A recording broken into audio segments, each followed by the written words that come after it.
வணக்கம். நம் அன்றாட வாழ்வில் பயன்படுத்தும் ஒரு வார்த்தைக்குள் ஒளிந்திருக்கும் மிகப்பெரிய ஆன்மீக ரகசியத்தை இன்று பார்க்கப் போகிறோம். சரியே, எடுத்த உடனே ஒரு சின்ன கேள்வி கேட்கிறேன். ஒரு தெருநாயை நீங்கள் எப்படி விரட்டுவீர்கள்? கண்டிப்பா சி அப்படின்னு சத்தம் போடுவோம் இல்லையா? ஆனா இந்த சாதாரண சத்தத்துல அவ்ளோ பெரிய ஆன்மீக உண்மை இருக்கு. இத பத்தி சித்தர் திருமூலர் திருமந்திரத்துல ரொம்ப அழகா சொல்லியிருக்கார். இந்த நாயோட்டு மந்திரம்தான் தெய்வீக ஒளியின் உச்சம். அப்போ சீனா என்ன? இது நமக்குள்ள உயிர் சக்தியா எரியும் அந்த தெய்வீக நெருப்ப, அதாவது அக்னிய குறிக்குது.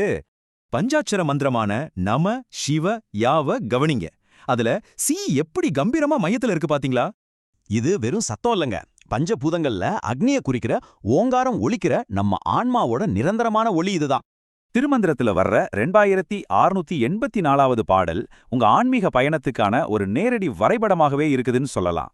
ரொம்ப சுவாரஸ்யமான விஷயம் என்னன்னா, திருமூலர் இந்த ஆன்மீக ரகசியத்தை நம்ம உடம்போட நேரடியாக இணைச்சு சொல்லியிருக்கார்.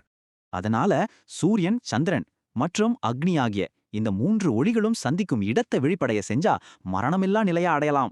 சரி, ஆன்மீகத்துக்கு புதுசா வர்றவங்க எப்படி இந்த உள்ளொளிய அடையறதுன்னு இப்ப நீங்க யோசிக்கலாம். அதற்கான வழியும் திருமந்திரத்துல இருக்கு. சத்குருவை தேடி உபதேசம், தீட்சை பெற்று தவம் செய்யணுங்கிறது தான் அந்த 4 படிகள். இந்த வழிகளை சரியா பின்பற்றினா வள்ளலார் பெருமான் மாதிரி மரணமில்லா பெருவாழ்வை நாமும் நிச்சயமா அடைய முடியும்.